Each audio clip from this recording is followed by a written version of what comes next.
할렐루야. 여러분, 오늘날 마귀 그놈들이요 모여가지고 책당을 합니다. 회의를 해요. 그런데 무슨 회의를 하느냐? 어떻게 하면 저 그리스도인들을 한 방에 무너뜨리게 할 수 있을까? 그래서 회의를 하는데 젊은 마귀놈이 손을 버쩍 들면서 방법이 있습니다 그러는 거예요. 그럼 늙은 마귀가 뭐냐? 그랬어요. 그랬더니 다 죽이면 됩니다 그런 거예요. 그랬더니 늙은 마귀가 하는 말이, 야 이놈아, 그 내가 오래전에 해봤어. 그 그리스도인들 그놈들은 우리가 죽이면 순교했답시고 순교의 피로 인해서 수백, 수천 명이 더 일어나더라. 오히려 손해야. 또 고민합니다. 또 어떤 젊은 마귀 녀석이 손을 바짝 듭니다. 방법이 있습니다. 죽여서 안 되면 가두면 되지요. 그랬어요. 감옥에 가둬버리면 전도를 못할 것 아닙니까? 이런 거예요. 예이 멍청한 놈아, 너 당하고도 모르냐? 저 그리스도인들은 감옥에 집어넣으면 그냥 기도만 해가지고 그 기도로 우리의 세력이 약해져서 우리가 싸워보지도 못하고 패배한 거 너 몰라 이놈아? 그랬어요. 그리고도 이것저것 그들이 아이디어를 냈지만 그 아이디어들은요 별로 쓸데가 없었습니다. 그런데 아주 교활하게 생긴 한 마귀놈이 손을 버쩍 들면서 저에게 생각이 있습니다 그런 거예요. 그리고는 이렇게 말하는 거예요. 저 그리스도인들로 예수를 잘 믿게 하고 기도도 열심히 하게 하고 성경도 읽게 하고 전도도 하게 하고 사랑하게 하는 겁니다. 다른 마귀들이 정신이 발전하면서 무슨 소리냐고 말이야. 그랬더니 잠깐, 내 말은 아직 안 끝났습니다. 그런데 지금 하지 말고 내일부터 하지 라고 생각을 하게 하고는 별의별 모든 이유와 핑계거리를 떠올리게 하면 내일이 되면 또다시 내일이 되면 또다시 내일로 미루는 이런 전략은 어떨지요 했더니 늙은 마귀놈이 박수를 치면서 좋다고. 그래서 그 기막힌 아이디어라고 해서 그 계획을 채용했답니다. 그 이후로 그리스도인들은 내일 하지 뭐 차차차 하면 돼, 여유롭게 살아가는 신앙의 새로운 패턴을 가지게 됐더라는 겁니다. 믿거나 말거나. 자, 여러분, 올 한 해 여러분은 결단하고 각오를 하고 맞이한 줄 압니다. 그럼 여러분이 결단한 것, 여러분의 각오 언제부터 시작할 겁니까? 내일입니까? 아니면 지금 해야겠습니까?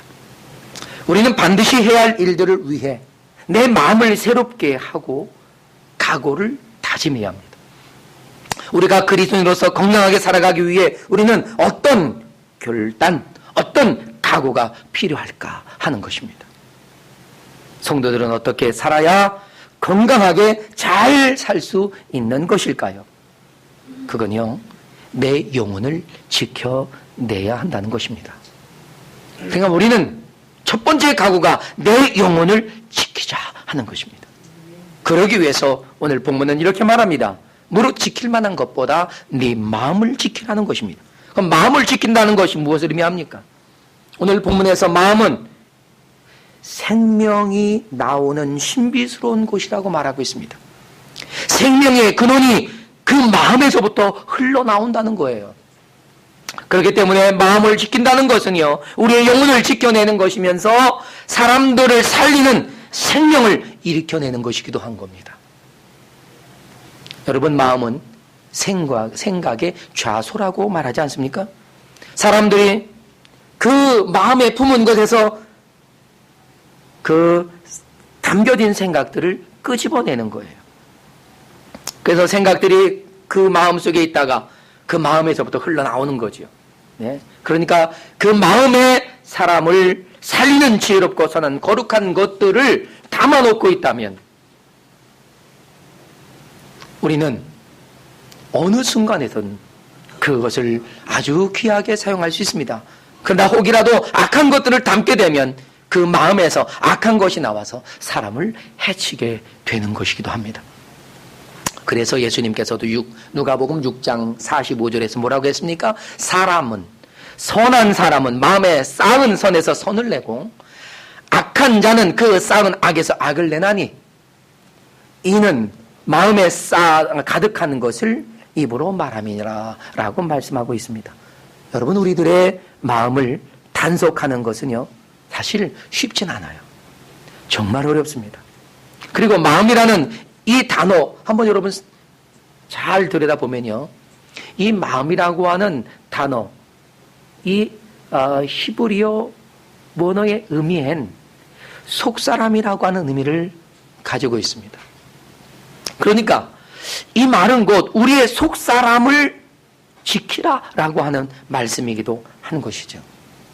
그러면 여러분, 이 속사람이라고 하는 것은 뭡니까? 단순한 마음 정도가 아닌 거예요. 내 안에 있는 속사람, 바로 내 자아, 내 영혼을 가리키는 것입니다. 그러므로 더불어서 우리는 내 영혼을 지켜내고 내 자아를 지켜내는 것, 이것이 굉장히 중요하다는 것이죠. 우리 그리스도인이라면 어떻습니까? 내가 예수 그리스도를 믿음으로 새롭게 거듭난 내 영혼을 지켜내는 것, 그러므로 내게 주어진 하나님의 은혜 안에서 믿음으로 끝까지 살아내는 것, 이것이 중요하다 하는 것입니다. 여러분, 세상에서 우리가 좀 더 많이 벌고 더 많이 즐기고 누리는 것, 여러분, 그것은 우리 인생의 목표가 아닌 것입니다. 우리는요, 정말 소중한 것이 무엇인가? 내 영혼을 지켜내는 것임을 알아야 합니다. 그래서 올해 우리는 내 영혼을 지켜내고자 하는 그런 결단과 각오가 먼저 있어야 될 것이다 생각하는 것입니다. 자, 여러분, 우리의 마음을 지킨다는 것, 그냥 단순히 마음 정도를 어떤 지켜내는 그런 것이 아니라는 것을 이제 우리가 아시지 않겠습니까? 따라서 우리는 이제는 내 안에 나를 온전히 지켜내기 위해 내 안에 나를 찾아내고 그리고 보존시켜가는 것이 얼마나 중요한가를 깨닫는 것입니다. 여러분, 그렇다면 우리가 예수 그리스도를 믿는 그리스도인임에도 불구하고 죄를 짓는다고 해서 우리의 영혼, 우리의 속사람이 죽어버릴까요? 그건 아닌 거예요. 이미 한번 예수 그리스도를 나의 구주로 믿었다면 우리는 하나님께 영생의 약속을 가진 겁니다.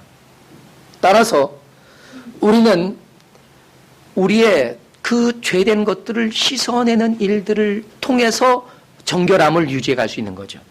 예수님께서 발을 닦아주시면서 뭐라고 했습니까? 목욕한 자는 발만 씻으면 된다라고 말씀하지 않으셨습니까? 이처럼 저와 여러분, 이미 우리는 내 안에 구원받은 영혼을 가지고 있습니다. 그것이 영생인 줄로 믿습니다. 그것을 지켜내는 것 또한, 그것을 온전히 보존하기 위해서 우리는 죄와 싸워야 하는 것이죠. 죄된 생각들과 싸우고 죄된 삶과 싸우고 내 안의 욕심들과 싸워야 하는 것이죠. 그래서 내 안에 내 자아, 내 거룩한 하나님이 주신 영생을 지켜내는 것, 이건 무엇보다 중요하지 않냐 하는 것입니다. 그러니까 우리의 마음에 죄된 생각들과 악한 것들이 틈을 타지 못하도록 내 마음을 지켜내자는 것이죠. 사랑 여러분, 우리 마음에요, 좋은 것을 가지고 있다면 우리는 내 마음에 좋은 것들이 날마다 아주 아름답게 흘러나오는 거예요. 그 흘러나오는 좋은 것들은 많은 사람들을 유익하게 하고 특히 그리스도인에게서 나오는 것들은 생명인지라 사람을 살리는 것입니다. 할렐루야.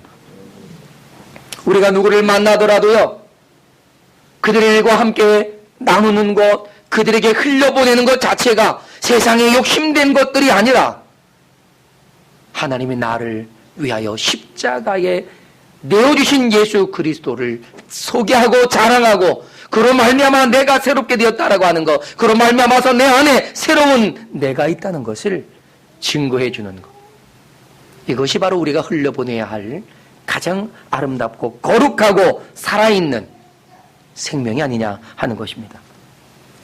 그래서 우리는 누구를 만나든지 영혼을 살리는 소리가 되어야 합니다. 자, 올 한 해 우리는 이런 건강한 성도의 다짐으로써 훈련되고 갖춰가는 그런 건강한 성도가 될 수 있기를 주님의 이름으로 축원합니다. 그렇다면 우리가 이렇게 우리의 마음을 지켜내기 위해 필요한 것들이 무엇인가 하는 거죠.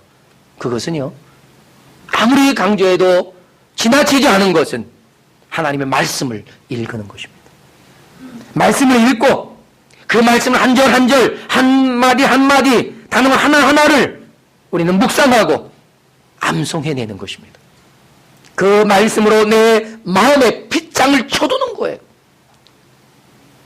그래서 악한 생각들이 들어올 때 그 마음이 악한 것들을 들어오지 못하게 막아내고, 하나님의 거룩하고 의로운 것이 올 때는 그냥 스펀지가 물을 빨아들이듯이 그냥 쭉쭉 빨아들이는 것이에요. 하나님의 말씀이 우리의 심령에 채워져야 우리가 더 건강한 그리스도인으로 살아간다는 사실입니다. 따라서 우리는 매일 말씀을 묵상하면서 하루하루를 조심스럽게 계획하고 결단을 내리며 살아야 합니다. 매일 최소한 한 구절을 여러분은 외울 수 있도록, 그리고 그 한 구절 이상을 묵상할 수 있도록, 그리고 가능한 한 큐티집을 만들어서 여러분이 매일매일 큐티하며 하나님의 말씀을 묵상함으로써 여러분의 심령이 새로워질 수 있길 바랍니다. 요즘 스마트폰 얼마나 좋아요. 그죠? 어플만 하나 받아놓으면 늘 좋은 말씀들을 받을 수 있고, 또 여러 가지 그런 큐티를 할 수 있는 아주 좋은 세상이 되었습니다. 뭐 굳이 스마트폰이 없기 때문에 나는 묵상할 수 없다라고 생각하는 분이 있다면, 얼마나 어리석은지 여러분은 성경을 들고 읽으시면 됩니다. 할렐루야. 어쨌든 우리는 내 속사람을 지켜내기 위한 수고를 아끼지 말자는 겁니다. 어떠한 방법이든요, 그 방법을 동원해서 여러분은 내 속사람을 지켜내야 돼요. 내 안에 거듭난 그리스도인을 지켜내라는 것입니다. 내 안에 아직 거듭나지 않은 옛사람을 지켜내라는 것이 아니라 거듭난 여러분의 아름다운 그 모습을 지켜내자 하는 것입니다. 할렐루야. 저는 이것이 우리가 가장 먼저 결단해야 할 것이 아닌가 생각해요. 그러면 또한 두 번째 결단해야 할 것, 건강한 성도가 가져야 할 두 번째 각오는 뭘까요? 그것은요, 오늘 본문 24절에 말씀하시는 것처럼 말에 좋은 습관을 길들이는 것입니다. 말은요, 마음에 담겨진 것에서 나오는 것이기 때문에 무엇보다 마음에 좋은 것을 담아두어야 좋은 말이 나오는 거죠. 거기에 말을 잘하는 지혜로운 습관을 갖는다고 생각해 보십시오. 그 입에서 나오는 말은 그야말로 은쟁반의 금사과 아니겠습니까? 예? 저는 가끔 립서비스를 잘하는 사람을 봅니다. 옆에서 보고 있으면요, 간지러워요. 그런데 사실 부러워요. 왜? 저는 그렇게 립서비스를 잘하는 사람이 아닙니다. 저는 립서비스를 잘 못해요. 네. 근데 립서비스를 잘하는 사람 보면 기가 막혀요.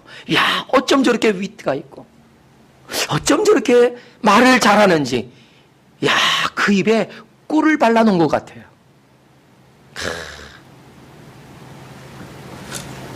여러분, 하지만 상대방을 아프게 하거나 또 상대방을 비난하는 투의 말을 함으로써 사람을 힘들게 하는 경우가 얼마나 많습니까? 오늘 성경은 바로 그것을 하지 말라고 말하는 겁니다. 구부러진 말, 비뚤어진 말을 버리라고 말씀하시죠. 여러분, 말로 사람의 심령을 후벼 파는 경우가 얼마나 많습니까? 그죠? 그것은 사실 사람의 심령을 죽이는 거더라고요. 의도적으로 그렇게 말하기도 하지만 경우에 따라서는 습관 때문에 다른 사람의 심령을 상하게 하는 경우가 적지 않습니다. 나는 그냥 내뱉은 말인데, 그냥 던진 말인데 받는 사람은 그냥 심령이 상하는 거예요. 그래서 우리는 말을 잘하는 기술이 필요합니다. 그래서 저도 말을 좀 잘하고 싶어서 대화의 기술, 언어 선택의 기술 이런 책들을 사봐요. 사보면 뭐합니까? 잘 안 돼요. 참. 그래서 무엇보다 상대방에게 기쁨과 희망을 줄 수 있는 그런 말을 하려고 노력할 필요가 있더라고요. 어떤 장로님이요, 사업을 하다가 실패를 했어요. 그리고 많은 빚을 안게 됐어요. 그로 인해서 아내와 자녀에게 너무 미안한 거예요. 면목이 없어요. 그 괴로운 마음에 하루는 밤늦게까지 배회하다가 정말 새벽녘이야 들어갔습니다. 그런데요, 아내는 그날 밤 잠을 자지 않고 집 안팎으로 불을 환하게 켜놓고 남편을 기다리고 있습니다. 남편이 들어옵니다. 환한 미소로 맞이합니다. 그리고 그 남편의 손을 잡고 잠시 기도합니다. 그리고는 이런 말을 했어요. 온 세상 사람들이 당신을 보고 손가락질을 한다 해도 나는 당신의 진실을 믿습니다. 비록 부도가 나서 많은 빚을 졌지만 당신의 진실은 부도나지 않았어요. 나는 당신 다시 일어날 것을 확신합니다.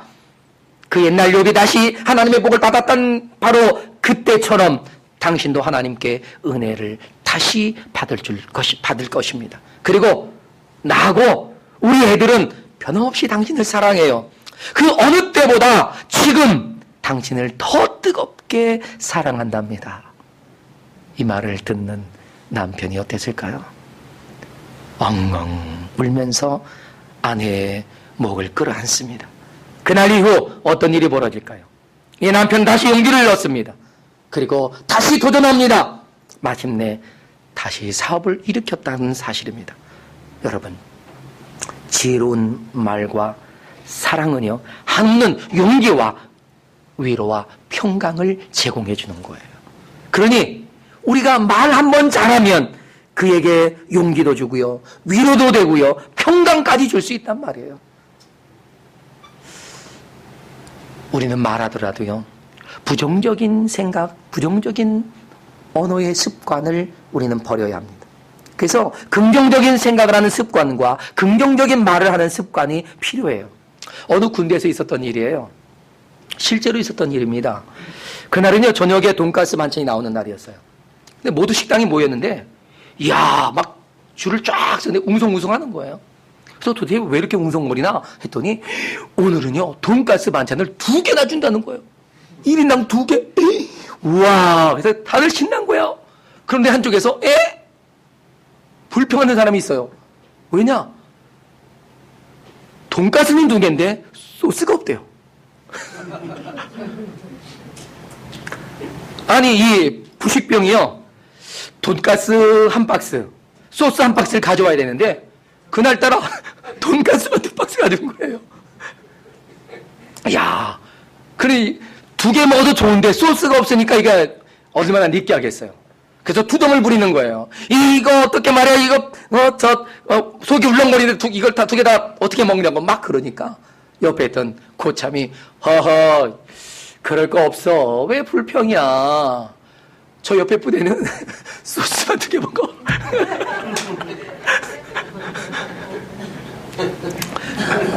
근데 불평할 게 없는 거죠. 그죠? 우리는 여러분, 생각을 어떻게 하느냐에 따라서 우리가 행복할 수 있고 또 그 행복이 사라질 수도 있는 거예요. 여러분, 불평하는 것도 감사하는 것도 습관이더라니까요. 불평하는 사람 보세요. 항상 불편해요. 그죠? 불평해요. 아무리 좋은 것들도 이게 뭐냐고 말이야. 불평합니다. 하지만 감사한 사람 보세요.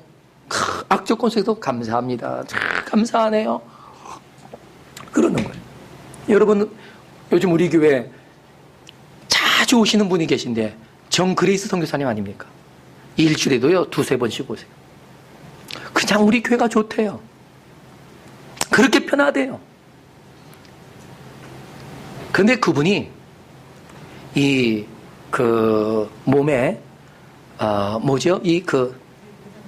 대상포진이 걸렸는데 너무너무 괴로운 거예요. 그런데 이분이요, 그게 감사하대요. 그래서 미쳤나? 그랬어요. 그렇게 괴로운 게 왜 감사하냐 했더니 욥이 가졌던 그 아픔을 이해할 수 있고 예수님이 괴로웠던 그것을 이해할 수 있어서 감사하다. 나 같은 자가 무엇이길래 그런 은혜를 주냐고 감사합니다, 감사합니다 하는데요, 그 대상포진이 말라가고 있어요. 와, 놀랍지 않습니까? 감사할 수 있는 것, 능력입니다. 할렐루야. 네. 그래서 저는 정말 말을 잘하는 습관이 만들어져야 하는 사람 중에 한 사람이에요. 저는 말을 좀 잘하고 싶어요. 네? 정말 잘하고 싶어요. 그래서 제가 말만 하면 사람이 격려가 되고, 내가 말만 하면 사랑하는 마음이 막 일어나고, 말할 때 그들이 존중 여겨지고 세워지고 살려지는 그런 말들을 하고 싶어요. 그래서 올 한해는요 한번 저 훈련을 좀 해보려고 그래요. 옆에서 쿡 찔러도 참아내야지요. 뭐. 누가 제일 쿡 찌를까요? 누가 제일 긁겠어요? 그래도 참아내야지 뭐. 네. 사랑하는 여러분, 여러분도 올 한해 좀 말 잘하는 사람 될 수 있기를 축복합니다. 네? 그 말 한마디가 사람의 인생을 완전히 바꿔놓잖아요. 여러분 아십니까? 한창 정치활동을 왕성하게 했던 루즈벨트가 39살 때예요. 갑자기 소아마비에 걸렸어요. 그리고는 보행이 곤란해졌어요. 몸에 쇠붙이를 붙여서 고정시켰습니다. 그리고 휠체어를 타고 다녔어요. 그는 절망에 빠집니다. 그가 방에서 절망해서 움츠려 있는 것을 그의 아내 엘레나 여사가 마음 아픈 마음 아픈 모습으로 바라보고 있었습니다. 근데 어느 날 막 비가 오더니 갑자기 갠 거예요. 밖이 화창합니다. 그래서 엘레나 여사는 이 루즈벨트를 휠체어에 태워서 공원으로 갑니다. 너무 날씨가 좋았어요. 그러면서 엘레나가 이렇게 말합니다. 여보, 비가 온 뒤엔 이렇게 반드시 맑은 날이 옵니다. 당신도 마찬가지예요. 뜻하지 않은 병으로 당신의 다리가 불편해졌지만 그렇다고 당신 자신이 달라진 건 하나도 없어요. 여보, 우리 조금만 더 힘을 냅시다. 아내의 이 말에 바로 용기를 가질 것 같잖아요. 하지만 루즈벨트는 퉁명스럽게 말합니다. 하지만 나는 영원한 부인으로 살 거야. 그래도 나를 사랑할 수 있어. 라고 했더니 아내가 이렇게 말합니다. 아니 여보, 무슨 섭섭한 말씀을 그렇게 하십니까? 그럼 내가 지금까지 당신의 2다리만 사랑했나요? 라고 한 거예요.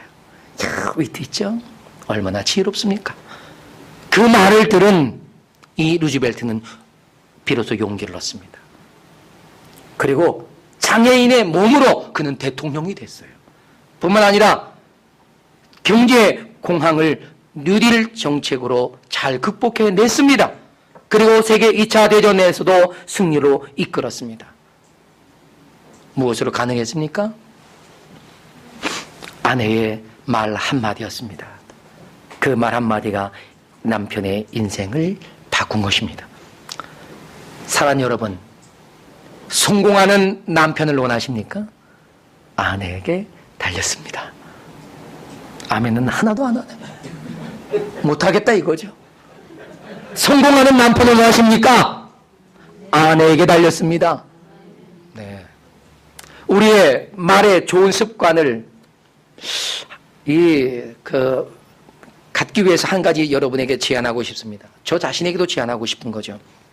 항상 상대에게 칭찬할 것을 좀 한 가지씩 찾아서 한 가지 이상을 칭찬하는 것입니다. 만날 때마다. 오늘 밥 먹을 때, 점심시간에 여러분이 그런 칭찬거리를 하나씩 해주세요. 네. 이렇게 시도하다 보면 좋은 습관이 길들여지지 않겠습니까? 자, 셋째로 건강한 성도가 가져야 할 세 번째 각오가 무엇일까요? 그것은요, 바른 관점과 바른 비전을 가져야 한다는 것입니다. 우리가 바라보는 것은요, 사실 원칙이 있더라고요. 우리는 우리가 바라보는 것을 얻게 됩니다. 우리는 우리가 바라보는 것을 닮아가게 되더라고요. 우리는 우리가 바라보는 것에 의해서 변화가 시작된다는 사실입니다. 하나님을 바라보면 하나님을 얻게 됩니다. 하나님을 바라보면 하나님을 닮아가게 되고요. 하나님을 바라보니까 하나님에 의해서 변화가 시작됩니다. 인내를 가지고 끝까지 바라보면 끝내 그것을 이루어내게 되는 것입니다. 인내를 가지고 끝까지 노력하면요, 끝내 그분을 닮아가게 되죠. 인내를 가지고 끝까지 하나님을 바라보면 마침내 하나님과 내가 하나가 되는 것입니다. 할렐루야. 사람이 잘 본다는 것, 여러분, 그건 시력을 말하는 게 아니에요. 내 눈을 바라보며 내 눈꺼풀은 내 앞을 굳게 살펴라 라고 한 이 말씀은요, 상황을 잘 판단하고 분별하라는 것이죠. 봐야 할 것을 보고 고정해야 할 시선을 고정시켜야만 된다는 것입니다. 두리번거리며 좌우를 살피지 말라는 것입니다. 여러분, 그래서 우리가 나아가야 할 길이 어떤 길인지 정신을 차리고 찾아내라고 하는 말씀이었습니다. 세상을 부정적으로 보거나 비관적으로 판단한다면 이 세상은요, 정말 고약한 세상이고요, 못 살 곳입니다. 하지만 생각을 조금만 바꿔보면, 긍정적이고 희망적으로 본다면 역시 아직까지는 세상은 살만한 곳이라는 사실입니다. 어떤 관점에서 어떤 비전을 가지고 보느냐에 따라서 180도 달라질 수 있습니다. 성도는요, 세상을 바라보는 관점에 세속적인 사람들과는 분명히 달라야 하죠. 그래서 우리는 각오해야 돼요. 세상적인 관점을 내가 버리고 성경적인 관점을 가지겠다, 성경적인 세계관을 가지고 세상을 바라보겠다라고 하는 결단을 가져야 합니다. 여러분, 성경적인 세계관이 뭡니까? 그것은요, 주님이 세상을 바라보고 계시는 관점과 동일한 것입니다. 주님은 세상을 사랑하셨습니다. 그래서 독생자를 보내셨습니다. 세상을 구원하기 위해 희생을 자초하셨고 하나님의 미랄이 되어 죽어지셨습니다. 여러분, 그럼 하나님의 관점은 무엇입니까? 그것은 사랑과 긍휼과 자비였습니다. 그럼 하나님의 비전은 무엇이었습니까? 하나님의 비전은 구원하고 회복시키는 것이었습니다. 예수님과 성도가 공통적으로 가지고 있는 비전 역시 영혼을 구원하고 살리는 것이라는 사실입니다. 우리의 그리스도인의 관점과 비전은 바로 이것입니다. 사랑과 자비와 긍휼의 눈으로 보고 구원과 회복과 갱생의 비전을 가지자는 것입니다. 한 사람을 볼 때도, 민족을 바라볼 때도, 세상을 바라볼 때도 우리는 그런 눈으로 봐야 한다는 것입니다. 그래서 기꺼이 우리의 작은 희생을 더해서 하나님의 꿈을 함께 이루어가는 곳에 보태야 되는 것이죠. 이것이 성도들의 바른 관점과 비전이라고 저는 믿습니다. 그럼 끝으로 건강한 성도가 가져야 할 네 번째 각오는 무엇일까요? 그건요, 걸음의 행보를 조심해야 한다는 것입니다. 여러분, 목표를 잃어버린 채 표류하는 배가 되어서는 안 된다는 것이죠. 우리가 지금 무엇을 위해 어디로 가고 있는지를 분명하게 기억하자는 것입니다. 항상 자기 자신의 모습을 점검해 봐야 되는 거죠. 그래서 바르게 가고 있는지를 확인해 보라는 것입니다. 여러분, 인디언의 한 마을의 추장이 나이가 들었어요. 그래서 그에겐 세 아들이 있는데 추장직을 누구에게 물려줄까 고민하다가 그 세 아들을 데리고 사냥을 떠납니다. 얼마쯤 갔을까요? 추장 일행에 저 앞에 거대한 나무가 있는데 그 나무 그 가지에 큰 독수리 한 마리가 앉아 있는 것입니다. 그래서 주장은 세 아들에게 묻습니다. 얘들아, 저 앞에 뭐가 보이냐? 그랬어요. 큰아들이 먼저 대답합니다. 아이고, 아버님, 저 파란 하늘에 멋진 나무가 하나 서 있네요. 이야, 장관입니다. 둘째가 대답합니다. 아버지, 저 거대한 나무에 독수리가 앉아있는 것 같습니다. 아버지의 얼굴낯이 별로 좋아 보이지 않습니다. 그리고 막내에게 묻습니다. 막내야, 너는 뭐가 보이냐? 그랬어요. 그때 막내가 이렇게 대답합니다. 독수리의 두 날개와 그 사이에 가슴이 보입니다. 그러면 그것을 향해 화살을 쏴라 했어요.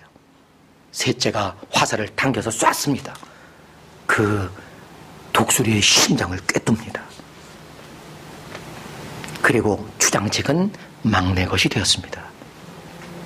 여러분, 막내는 목적과 목표를 정확히 알고 보았던 것입니다. 주장이 산에 나온 목적은 사냥이었지 소풍 간 것이 아니었습니다. 사냥감을 발견한 후에는 독수리의 가슴을 목표로 삼아야 했던 것이죠. 인생도 마찬가지입니다. 목적과 목표가 없는 인생은 고단할 뿐입니다. 우리는 하나님의 자녀입니다. 하나님의 영광을 위해 사는 것이 우리 인생의 목적입니다. 내 인생의 목적이 분명하다면 내가 달려가야 할 목표 또한 뚜렷해야 된다는 사실입니다. 목표는 우리에게 주어진 사명이라는 사실을 저는 확신합니다.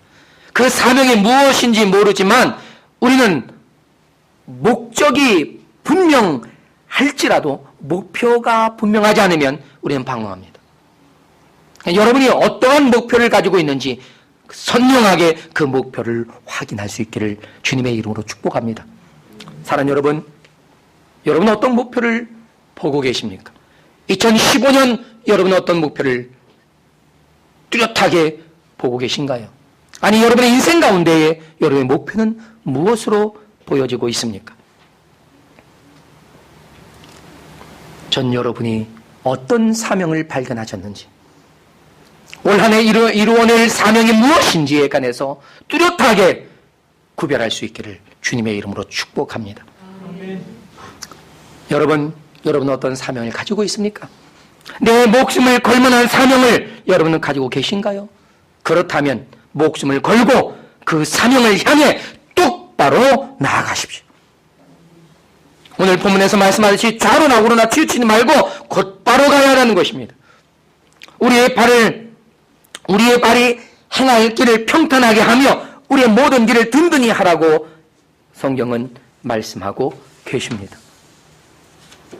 저는 목표와 목적과 목표를 분명하게 하고, 그리고 여러분이 이 시간 다시 흔들림 없이 전진할 수 있기를 주님의 이름으로 축복합니다. 아멘. 노만 빈센트 필 박사가 어떤 목표를 달성하기 위한 세 가지 비결을 이렇게 말했습니다. 첫째는 그림을 그리라는 것이었습니다. 어떤 목표를 설정했을 때 그 목표가 달성된 것처럼 마음의 그림을 그리고 영상을 떠올리라는 것입니다.